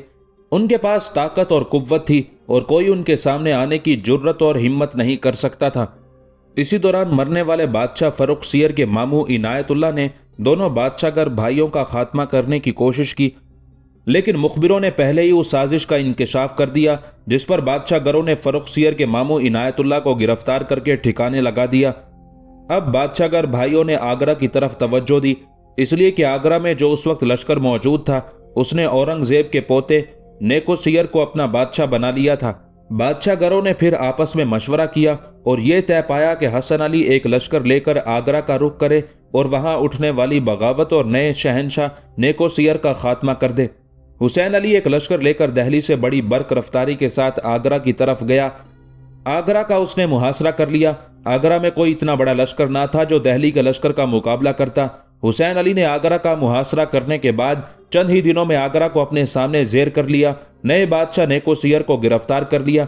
उस मौके पर उसके छोटे भाई ने भागने की कोशिश की लेकिन नाकाम रहा। बादशाहगर हुसैन अली ने उसे भी गिरफ्तार कर लिया। इस तरह हुसैन अली ने आगरा फतह कर लिया। यहां से हुसैन अली को काफी मिकदार में मालो दौलत हासिल हुआ और नए बादशाह नेको सियर और उसके भाई दोनों को जिंदान में मुंतकिल कर दिया गया। मकामी बाअसर हिंदू जिसके कहने पर आगरा में मुकीम लश्कर ने नेको सियर को अपना बादशाह तस्लीम किया था, उसने खुदकुशी कर ली। उस मौके पर बादशाहगर भाइयों के लिए एक और मसला उठ खड़ा हुआ, वो ये कि नया बादशाह रफ़ीउद्दौला ना सिर्फ उनके हाथों में खिलौना था बल्कि वो अफ्यून का आदी था। उसी अफ्यून के ज्यादा इस्तेमाल की वजह से उसकी सेहत गिर गई, लिहाजा 6 जून को वो तख्त नशीन हुआ और 17 सितंबर को वफात पा गया। बादशाहगर भाइयों ने उसकी मौत को 9 दिन तक सीगाए राज में रखा। इसी दौरान हसन अली, हुसैन अली अपने अजीज़ो अकारिब, अपने हिमायती सालारों और उमरा के अलावा अपने बेहतरीन 2 बड़े सालारों सफदर अली और आलम अली के साथ अपनी रिहाइश गाह में जमा हुए। सफदर अली और आलम अली दोनों दक्कन के इलाकों में मुकीम थे। उनके पास काफी बड़े बड़े लश्कर थे। सफदर अली एक लश्कर के साथ बुरहानपुर के करीब था, जबकि आलम अली एक खासा बड़ा लश्कर लेकर उस वक्त बालापुर यानी बिरार के इलाकों में मुकीम था। सफदर अली और आलम अली दोनों को बादशाहगर भाइयों ने सलाह मशवरे के लिए दहली बुला लिया था। जब हुसैन अली और हसन अली के सब हिमायती एक जगह जमा हो गए, तब हुसैन अली सबको मुखातिब करके कहने लगा, रफ़ीकाने देरीना, जो हालात इस वक्त हैं उनसे तुम सब लोग आगाह हो। रफ़ीउद्दौला को मरे कई दिन हो चुके हैं। अब सल्तनत बगैर बादशाह के तो नहीं रह सकती। इसमें कोई शक नहीं कि हुकूमत हम ही ने करनी है, लेकिन आवाम को मुतमईन करने के लिए कोई मोहरा भी तो हमारे सामने होना चाहिए। तुम लोगों को इस सिलसिले में मुशावरत के लिए बुलाया गया है। अब बोलो तुम क्या मशवरा देते हो। उस मौके पर हसन अली और हुसैन अली का एक हिमायती उठा और उन दोनों की तरफ देखते हुए कहने लगा, इस वक्त हमारे सामने 3 अफराद हैं जो तख्त के वारिस भी हैं और जिन्हें हम एक कामयाब मोहरे के तौर पर इस्तेमाल कर सकते हैं। उनमें पहला औरंगजेब आलमगीर के बेटे काम बख्श का पोता मोहिउद्दीन है। दूसरा औरंगजेब आलमगीर के पोते रफ़ीउस शान का बेटा और रफ़ीउद्दौला और रफ़ीउद्दराजात का भाई ज़हीरुद्दीन इब्राहिम है। जबकि तख्त का तीसरा हकदार जो हमारे सामने है वो दहली ही में मुकीम है और वो औरंगजेब के पोते जहान शाह का बेटा रोशन अख्तर है, जिसे अमूमन लोग मोहम्मद शाह कहकर पुकारते हैं। यहां तक कहने के बाद वो हिमायती रुका, फिर अपनी गुफ्तगू को आगे बढ़ाते हुए वो कह रहा था, जहां तक मेरा जाती ख्याल है, काम बख्श के पोते मोहिउद्दीन को बादशाह तस्लीम करके सल्तनत के सारे अमूर और काम अपने हाथ में लिए जा सकते हैं। वो शख्स जब खामोश हुआ तो बादशाहगर भाइयों में से छोटा हुसैन अली उसे मुखातिब करके कहने लगा, जिन 3 तख्त के दावेदारों का तुमने जिक्र किया है, तुम्हारा ये जिक्र तो अच्छा और दुरुस्त भी है, लेकिन तुमने जो ये कहा है कि मोहिउद्दीन को हम बादशाह बनाकर अपनी मनमानी करते रहें, तो ऐसा नहीं हो सकता। काम बख्श के पोते मोहिउद्दीन का मिजाज बिल्कुल औरंगजेब आलमगीर की तरह है, नाम भी उसी सा है।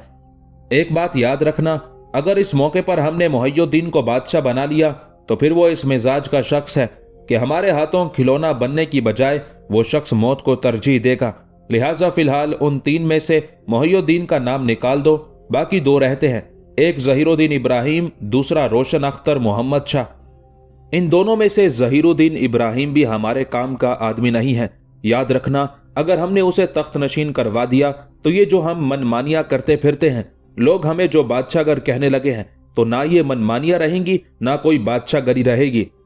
इस मौके पर मैं तुम सबको ये मशवरा देता हूं कि मुहियुद्दीन को भी भूल जाओ और ज़हीरुद्दीन इब्राहिम को भी भूल जाओ और रोशन अख्तर को मोहम्मद शाह के नाम से हिंदुस्तान के तख्ते ताउस पर बिठा दो।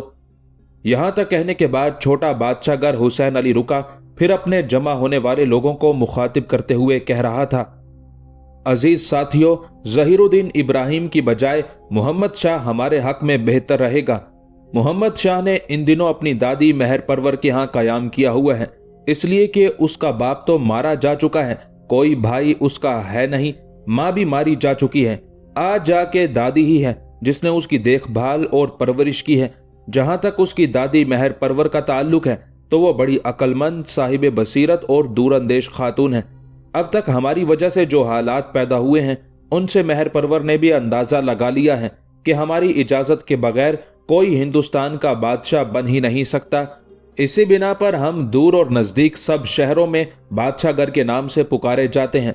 इन हालात में मेहर परवर कभी भी पसंद नहीं करेगी कि उसका पोता मोहम्मद शाह हमारी मर्जी, हमारे फैसलों के खिलाफ कदम उठाए और अपनी जान से हाथ धो बैठे। लिहाजा मेरी तरफ से मशवरा यह है कि रोशन अख्तर को मोहम्मद शाह के नाम से हिंदुस्तान का बादशाह बना दो। अगर वो बादशाह बनता है तो फिर हमारी बादशाहगरी भी कायम रहेगी, मनमानियां भी चलती रहेंगी।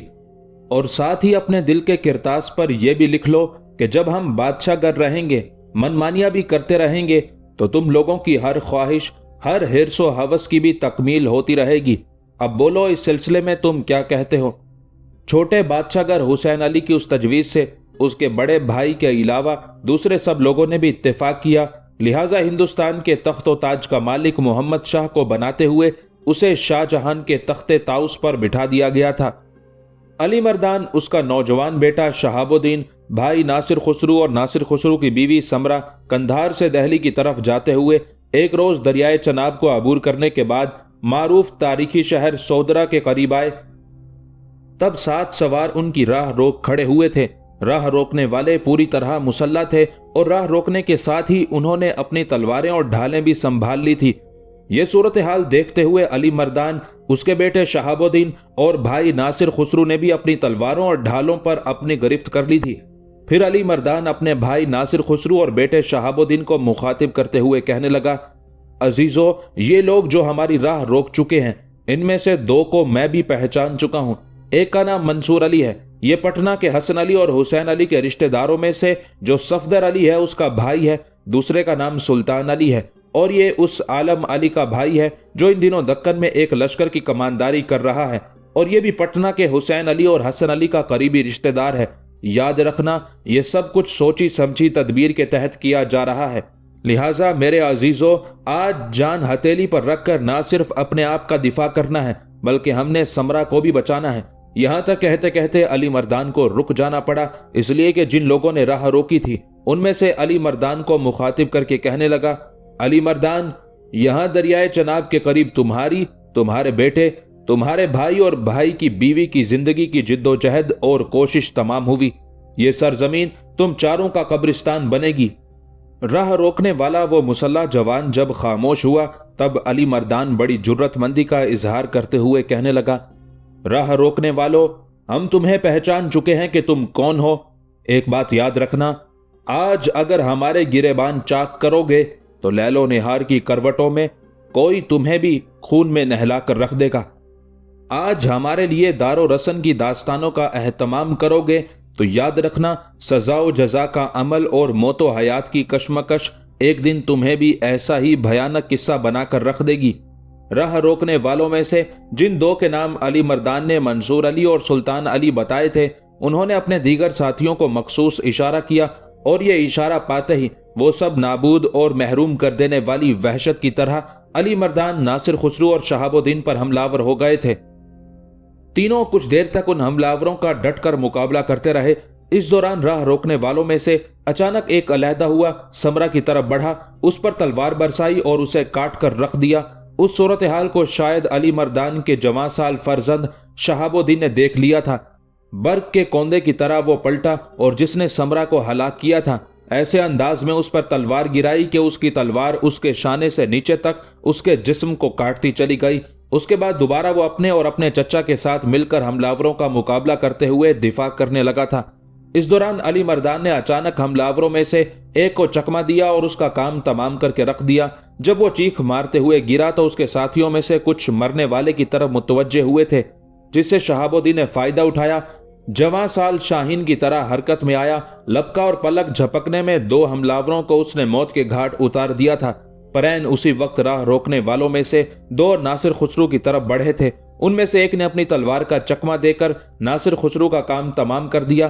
یہ صورتحال شہاب الدین نے بھی دیکھ لی تھی۔ اپنے گھوڑے کو ایڑ لگاتا ہوا وہ ان کی طرف بڑھا تھا۔ اب مقابلے پر 3 رہ گئے تھے۔ 2 ناصر خسرو کا کام تمام کرنے کے لیے اس کی طرف بڑھے تھے اور ایک علی مردان کے ساتھ برسر پیکار تھا۔ جن 2 نے حملاور ہو کر ناصر خسرو کا کام تمام کیا تھا، شہاب الدین ان کی طرف بڑھا۔ کچھ دیر تک ان کے ساتھ زیست و حیات کا کھیل کھیلتا رہا۔ اس دوران انہوں نے کوئی مشورہ کیا۔ ایک شہاب الدین کو اپنے ساتھ الجھائے رہا، دوسرا گھوڑے کو ایڑ لگا کر تیزی سے علی مردان کی طرف بڑھا تھا۔ علی مردان اس وقت ان کے ایک ساتھی کے ساتھ تیغ زنی میں مصروف تھا کہ دوسرا اس کی پشت کی طرف گیا اور تلوار برسا کر اس کا کام تمام کر دیا۔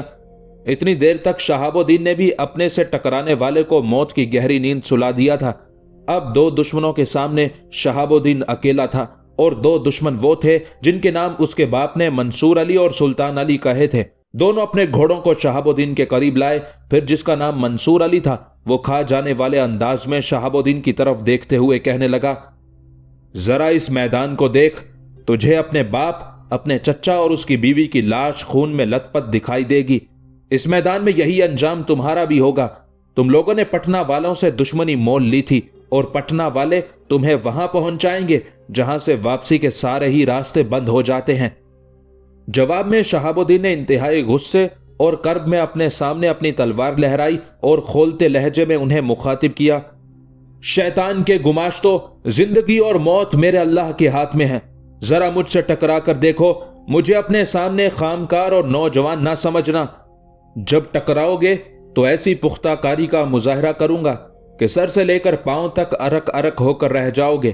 ستمگروں کے سیاہ اعمال جیسے شیطانوں، تم نے ہمارے ساتھ بدی کی ابتدا کی ہے۔ اگر یہ ابتدا ہمارے حق میں اچھی نہیں تو یاد رکھنا اس کا انجام تمہارے لیے بڑا عذابناک اور بڑا ہولناک ہوگا۔ اس کے بعد شہاب الدین نے اپنے گھوڑے کو ایڑ لگائی اور صداقت کی تابانیوں اور وجد آفری بے باکی کی طرح ان دونوں پر حملہ ہو گیا تھا۔ ان دونوں کا خیال تھا کہ ان کے سامنے شہاب الدین ایک نو عمر ہے، بچپنے سے بلوغت میں قدم رکھ رہا ہے، زیادہ دیر تک ان کا مقابلہ نہیں کر سکے گا۔ لہٰذا جب شہاب الدین نے اپنا دفاع کرنے کے ساتھ ساتھ کئی بار ان پر ہولناک وار کیے اور دونوں کو اس نے کئی مواقع پر زخم بھی لگائے، تب ان کے ارادے، ان کے عزائم تبدیل ہو گئے۔ اب وہ دونوں شہاب الدین کو ایسے ہی خیال کر رہے تھے جیسے کسی شاہین کا تربیت یافتہ بچہ فاختاؤں پر جھپٹنے کے لیے اپنی تیاریوں کو آخری شکل دے چکا ہو۔ یہ صورتحال دونوں کے لیے پریشان کن تھی، لہٰذا دونوں نے آپس میں مخصوص اشارہ کیا، پھر پیچھے ہٹے اور اپنے گھوڑوں کو ایڑ لگاتے ہوئے بھاگ کھڑے ہوئے۔ شہاب الدین ان کا تعاقب کرنا چاہتا تھا، پر اپنے باپ، چچا اور سمرا کی لاشوں کی طرف دیکھتے ہوئے گہری سوچوں میں کھو گیا۔ بھاگتے ہوئے گھوڑے کو اس نے روک دیا، پلٹا، لاشوں کے پاس آیا، تینوں کی نبض کا جائزہ لیا، تینوں ہی دم توڑ چکے تھے۔ اس موقع پر شہاب الدین کسی رد عمل کا اظہار کرنا چاہتا تھا کہ مشرق کی طرف سے کچھ گھوڑ سوار اپنے گھوڑوں کو سر پر دوڑاتے ہوئے آ رہے تھے۔ انہیں دیکھتے ہوئے شہاب الدین کی پیشانی پر تشویش کی سلوٹیں گہری ہو گئی تھی۔ سوار بڑی تیزی سے قریب آتے جا رہے تھے۔ شہاب الدین نے کچھ سوچا، پھر اپنے گھوڑے کی رکاب میں پاؤں جمائے، ایک زہریلی جست اس نے لگائی اور دوسرے ہی لمحے وہ گھوڑے کی زین پر تھا۔ ساتھ ہی اس نے تلوار اور ڈھال پر اپنی گرفت مضبوط کرتے ہوئے آنے والے سواروں کا مقابلہ کرنے کے لیے اپنے آپ کو تیار اور مستعد کر لیا تھا۔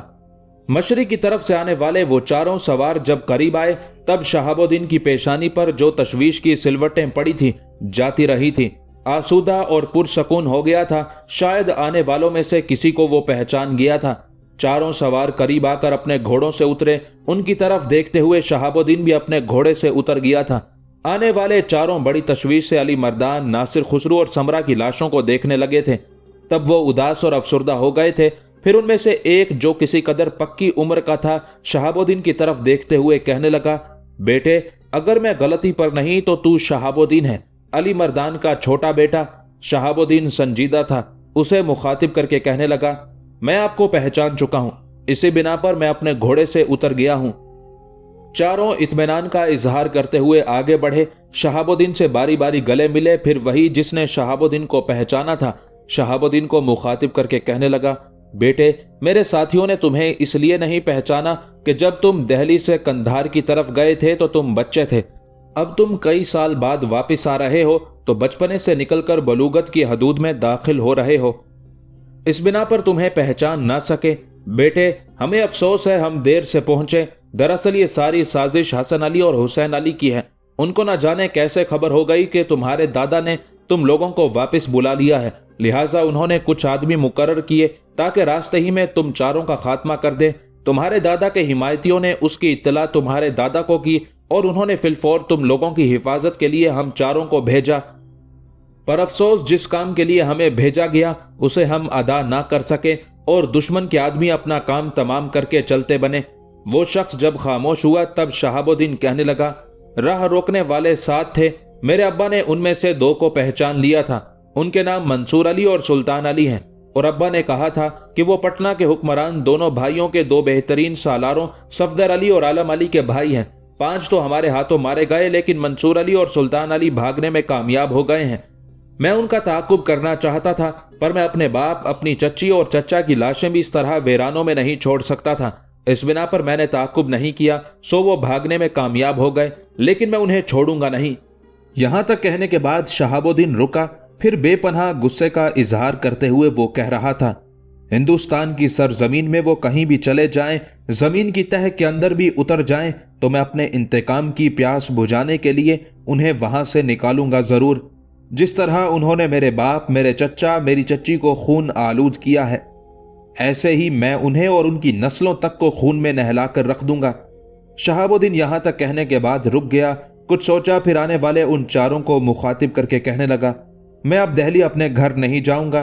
तुम मेरे बाप, मेरे चचा और चच्ची की लाशें दिल्ली ले जाओ, वक्त जाया ना करना, मौसम ठंडा है, इस बिना पर लाशें खराब नहीं होंगी। अगर खराब होने का अंदेशा भी हुआ तो पेट साफ करके लाशों को दिल्ली जरूर पहुंचाना। मैं दुश्मनों से इंतकाम जरूर लूंगा। इस मौके पर जिस शख्स ने शहाबुद्दीन को पहचाना था वो आगे बढ़ा, शहाबुद्दीन का हाथ अपने हाथ में लिया और बड़ी शफकत से कहने लगा, बच्चे, ये तुम्हारा नौजवानी का फैसला है जो सरासर जज्बात पर मबनी है। मेरे बच्चे, ऐसे फैसले पायदार नहीं होते। हम तुम्हें दुश्मन से निपटने के लिए अकेला तो नहीं निकलने देंगे। तुम ये समझ रहे हो कि तुम अपने दादा, अपनी माँ, अपने बड़े अब्बा को क्या मुंह दिखाओगे? इसमें तुम्हारा क्या कसूर है? तुम्हारे बड़े अब्बा, तुम्हारे दादा, तुम्हारी माँ, सबको खबर हो चुकी है कि हसन अली और हुसैन अली ने अपने कुछ आदमी तुम पर हमलावर होने के लिए रवाना किए हैं। इसी बिना पर तो हम इधर आए हैं। आओ हमारे साथ दिल्ली चलो, लाशों को भी अपने साथ लेकर चलते हैं, और उसके बाद तुम्हारे दादा और बड़े अब्बा जो फैसला करेंगे वही हमारे लिए आखिरी होगा। उसके बाद उसने शहाबुद्दीन, उसके बाप, चचा और समरा की गैर मौजूदगी में दिल्ली के अंदर जो तब्दीलियां हुई थी उनकी तफसील भी कह दी थी। आखिरकार उन चारों के समझाने पर शहाबुद्दीन उनके साथ जाने पर तैयार हो गया। तीनों लाशों को उन्होंने संभाला और उसके बाद वो बड़ी तेजी से दरियाए चनाब के किनारे से दिल्ली का रुख कर रहे थे। तख्त नशीन होने के बाद मोहम्मद शाह सबसे पहले अपनी दादी मेहर परवर की खिदमत में हाजिर हुआ, उसे सलाम किया। हिंदुस्तान का बादशाह बनने पर मेहर परवर ने उसे गले लगाकर प्यार किया, मोहम्मद शाह को अपने सामने बिठाया। उस मौके पर मोहम्मद शाह अपनी दादी मेहर परवर को मुखातिब करते हुए कहने लगा, दादी अम्मा, मुझे हिंदुस्तान का बादशाह तो बना दिया गया है, लेकिन मेरे इर्द गिर्द मसाइल ही मसाइल और मेरे चारों तरफ वसाइल का कहत फैला हुआ है। दादी अम्मा, आप जानती हैं असल हुकूमत दोनों बादशाहगर भाइयों के पास है। इससे पहले हुक्मरानों के अलावा वो अपने कई दीगर सरकर्दा दुश्मनों को भी मौत के घाट उतार चुके हैं। न उनसे कोई बाजपुर्स कर सकता है, न उन्हें उनके जराइम की कोई सजा दे सकता है। अम्मा, कहने को तो मैं बादशाह हूं, लेकिन अगर मैं उनके हाथों कठपुतली ना बना, उनके हाथों का खिलौना ना बना, तो फिर जिस तरह इससे पहले उन्होंने फर्रुखसियर, रफीउद्दराजात, रफीउद्दौला को उनके अंजाम तक पहुंचाया है, मेरा अंजाम उनसे भी बदतर करेंगे। अम्मा, मैं चाहता हूं कि मेरे साथ भी कुछ ऐसे लोग हों जो इन बादशाहगरों के मुकाबले में मेरा साथ दें, और मेरा उनके साथ टकराव होता है तो कम से कम मैं अपने उन हमराइयों के साथ उनका मुकाबला करने के काबिल तो हूं। दादी अम्मा, मैं अपनी हालत इन बादशाह गरों के हाथों फरुख सियर, रफीउ दराजात और रफीउ दौला जैसी नहीं बनाना चाहता। उनके मरने, उनकी मौत का गम जिस कदर आपको है उतना ही मुझे भी है, इसलिए कि वो मेरे चचा जाद थे, मेरे बाजू, मेरा सहारा थे। अम्मा, अगर मैं शुरू में ही इनके हाथों का खिलौना बन गया तो आने वाले दौर में वो मुझे अपने पांव तले रौंद कर रख देंगे। इन्होंने मुझे अपना वजीर बनाने के लिए कई नामों की पेशकश की है, लेकिन मैंने अभी किसी का इंतखाब नहीं किया। मैंने उन्हें यह कहकर मुतमईन कर दिया था कि फिलहाल मुझे सोचने का मौका दें। वजीर ऐसे शख्स को बनाऊंगा जो सल्तनत के लिए सूदमंद साबित हो, सल्तनत के इस्तेहकाम के लिए काम करे। मोहम्मद शाह जब खामोश हुआ तो मेहर परवर कुछ देर तक बड़े गौर से उसकी तरफ देखती रही, फिर पूछ बैठी, बेटे, इस सिलसिले में अपना वजीर मुंतखब करने के लिए किसी का नाम तुम्हारे जहन में है? दादी अम्मा, एक नाम मेरे जहन में है, पर पहले मैं आपका मशवरा जानना चाहूंगा कि आप इस सिलसिले में किसकी सिफारिश करती हैं, किसका नाम लेती हैं कि उसे ममलुकत का वजीर होना चाहिए? मोहम्मद शाह ने बड़े गौर से अपनी दादी मेहर परवर की तरफ देखते हुए कहा था। मोहम्मद शाह के उन अल्फाज पर मेहर परवर थोड़ी देर तक हल्के हल्के तबस्सुम से मोहम्मद शाह की तरफ देखती रही। उस मौके पर उसकी आंखों में शफकत, उसके तबस्सुम में ममता भरी मोहब्बत थी।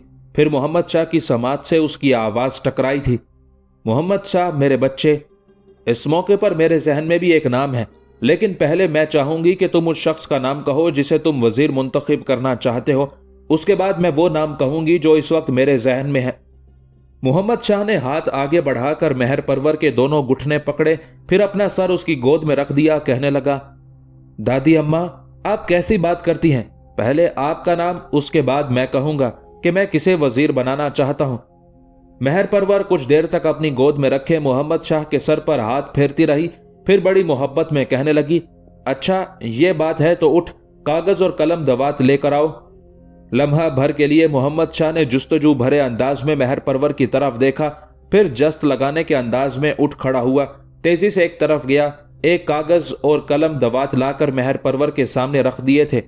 मेहर परवर ने कागज को दोहरा करके मोहम्मद शाह से छुपाते हुए उस पर एक नाम लिखा, कागज को दोहरा कर दिया। फिर मोहम्मद शाह को मुखातिब करके कहने लगी, मेरे बच्चे, जिस शख्स को मैं पसंद करती हूं कि वो तुम्हारा वजीर बने, मैंने उसका नाम इस कागज पर लिखकर कागज दोहरा कर दिया है। पहले तुम कहो किसे वजीर बनाना चाहते हो, उसके बाद मैं कागज पर लिखा हुआ ये नाम तुम्हारे सामने रख दूंगी। मोहम्मद शाह मान गया। लम्हा भर के लिए उसने बड़ी अकीदत और इरादतमंदी से अपनी दादी की तरफ देखा, फिर कहने लगा, अम्मा, इस वक्त जिस शख्स का नाम वजीर के लिए मेरे जहन में है वो मोहम्मद अमीन खान है। उसके अलावा किसी और पर भरोसा और एतमाद करने को फिलहाल मेरा जी नहीं चाहता। मैं समझता हूं सिर्फ अमीन खान ही है जो इन बादशाह गरों के मुकाबले में छाती तान कर मेरा साथ देने पर आमादा हो सकता है।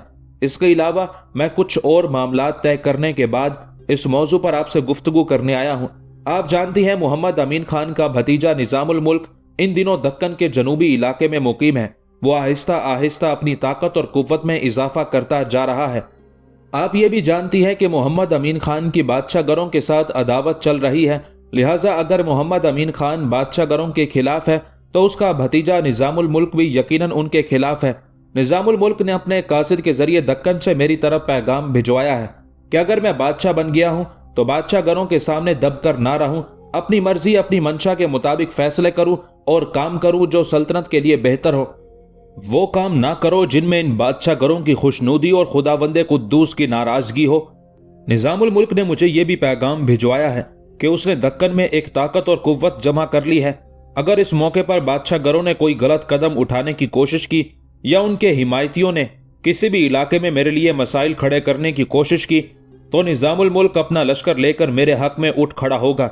इसके अलावा पटना और चंद दूसरे शहरों में मोहम्मद अमीन खान के भी बड़े हिमायती हैं। लश्कर के अंदर भी उसकी हिमायत करने वाले काफी हैं। अब आप वो कागज उल्टें जिस पर आपने अपना मुंतखब करदा नाम लिखा है।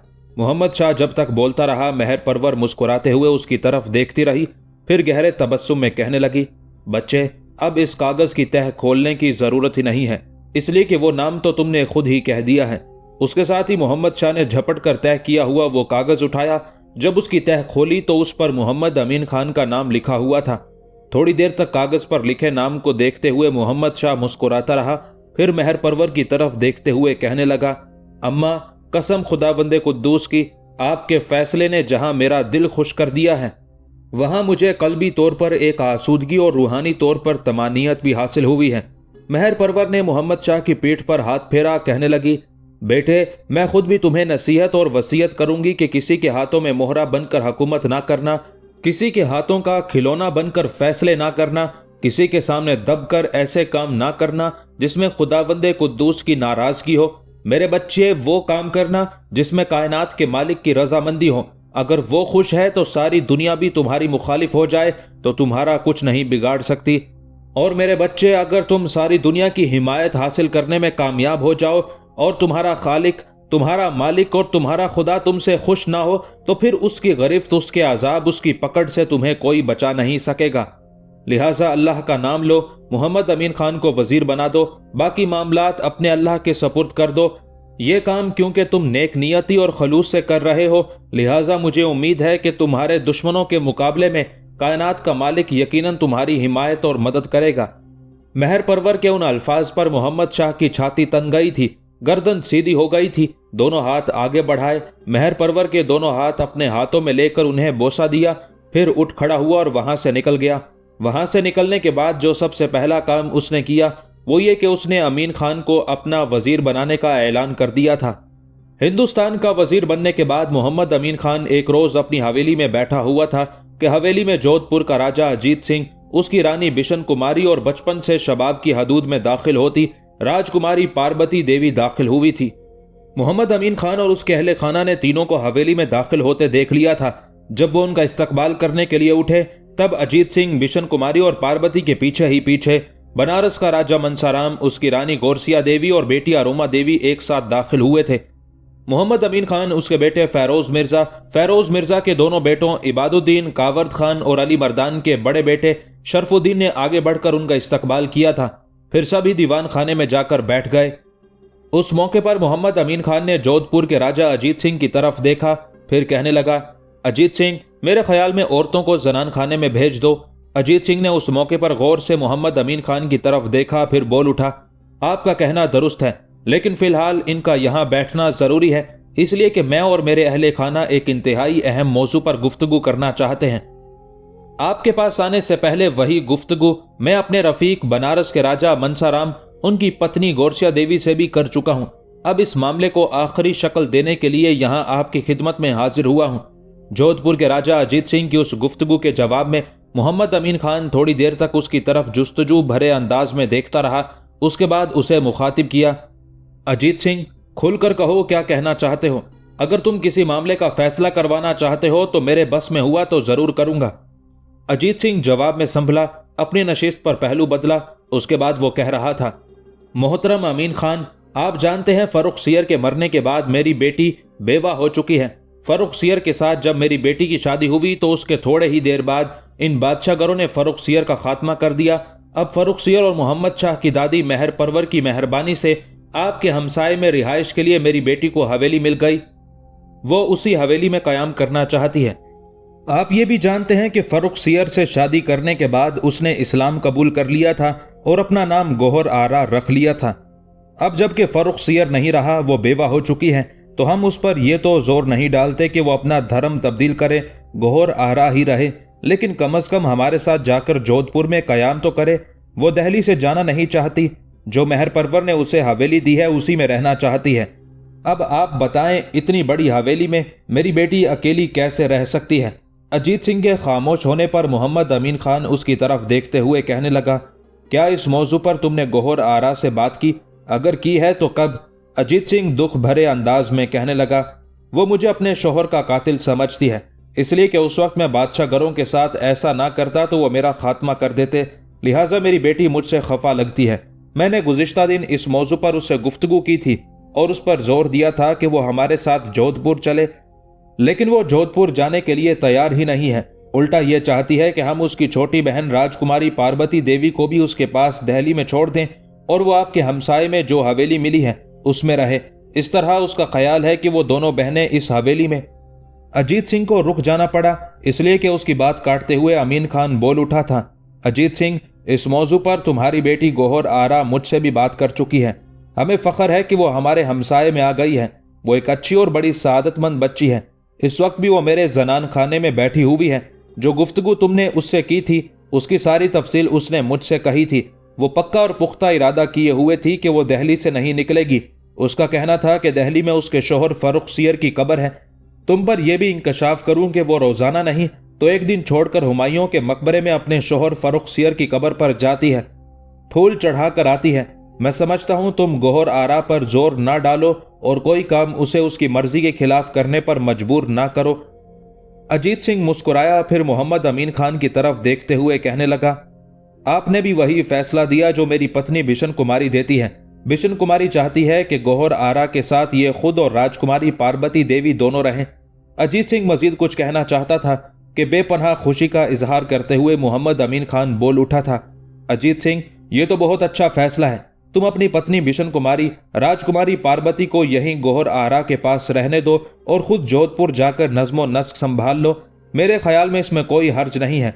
जहां तक इन तीनों माँ बेटी का ताल्लुक है, इनसे मुतालिक फिक्रमंद ना होना। बिशन कुमारी की हैसियत यहाँ मेरी बहन किसी होगी। पार्वती और गोहर आरा मेरी दो अजीज बेटियों की तरह दिल्ली में रहेंगी। अब बोलो तुम क्या कहते हो। मोहम्मद अमीन खान की गुफ्तगू से शायद अजीत सिंह मुतमईन हो गया था। खुशी का इजहार करते हुए कहने लगा, मेरा मसला तो हल हुआ, अब जरा मनसाराम की तरफ तवज्जो दीजिए। उस मौके पर मनसाराम मुस्कुराते हुए खुद ही बोल उठा और मोहम्मद अमीन खान की तरफ देखते हुए पूछ लिया, मैं दो कामों के सिलसिले में हाजिर हुआ हूं। अव्वल ये कि आपको वजीर बनने पर मुबारकबाद पेश करना चाहता हूं। दूसरे, मुझे पता चला था कि आपने अली मर्दान, शहाबुद्दीन, नासिर खुसरू और मेरी बेटी समरा को वापस बुला लिया है। सोचा अगर वो पहुंच गए हों तो उनसे भी मिल लूंगा। बनारस के राजा मनसाराम ने अभी अपनी गुफ्तगू खत्म ना की थी। मजीद कुछ कहना चाहता था कि उस मौके पर जोधपुर का राजा अजीत सिंह अपने मुंह पर दाएं बाएं तमाचे मारने लगा और कहने लगा, मैं इंतहा दर्जे का अहमक, बेवकूफ और बदसलीका शख्स हूं मोहम्मद अमीन खान। आया मैं भी आपको आपकी वजारत पर मुबारकबाद देने के लिए था, पर मैंने आपको मुबारकबाद देने की बजाय पहले अपना घरेलू मसला रख दिया। उसके बाद अजीत सिंह लगातार मोहम्मद अमीन खान को मुबारकबाद देने लगा था।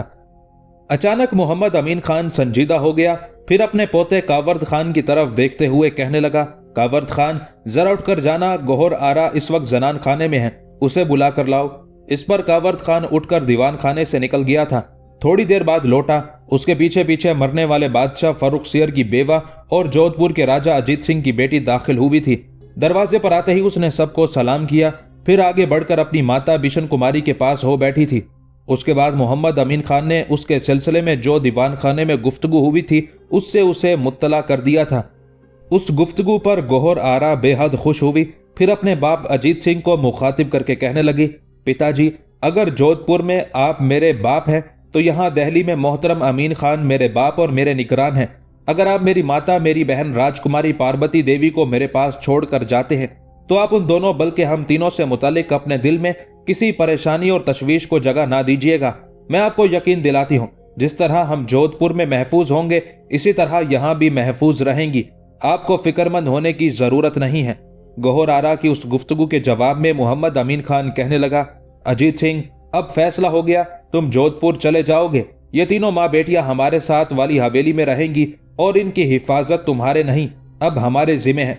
उसके साथ ही अमीन खान ने मनसाराम की तरफ देखते हुए कहना शुरू किया, मनसाराम, मैंने चारों को कंधार से बुला लिया है। उन चारों को बाहिफाजत लाने के लिए मैंने अपने कुछ मुसल्ला जवान भी मगरिब की तरफ रवाना कर दिए हैं, इसलिए कि मेरे कुछ हिमायतियों ने इतला दी थी कि बादशाहगर और उनके कुछ सरकर्दा लोग उन चारों को नुकसान पहुंचाने के दर पे हैं। मेरे ख्याल में चंद रोज तक वो चारों दिल्ली पहुंच जाएंगे। उसके बाद मोहम्मद अमीन खान के कहने पर बिशन कुमारी, राजकुमारी पार्वती देवी, गोरसिया देवी, राजकुमारी अरुमा पांचों उठकर हवेली के जनान खाने की तरफ चली गई थी।